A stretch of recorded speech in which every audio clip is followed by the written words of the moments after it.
நான் உன்னை விட்டுட்டு ஓடிடுவேன்னு நினைச்சியா நீ? உன்னை விட்டு எங்கேயும் போக மாட்டேன். இந்த சீனை ஆல்ரெடி நீங்கள் இன்ஸ்டா ரீல்ஸில் பார்த்துருக்க நிறைய வாய்ப்பு இருக்குது.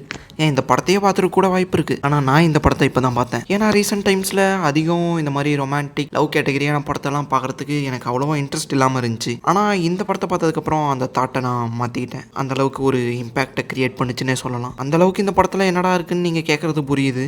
நீங்கள் ஒரு தடவை போய் பாருங்கள். ஒரு யதார்த்தமான ஒரு லவ் ஸ்டோரி. கடைசி சீன்லாம் பார்த்துட்டு கண்ணு வேர்க்கிறதுக்கு வாய்ப்பு அதிகம். பக்கத்தில் கர்ச்சிஃபை வச்சுக்கோங்க. அதனால் நீங்கள் மறந்துடாதீங்க. கண்டிப்பாக போய் இந்த படத்தை செக் பண்ணி பாருங்கள். இந்த படத்தோட பேர் மதுரம்.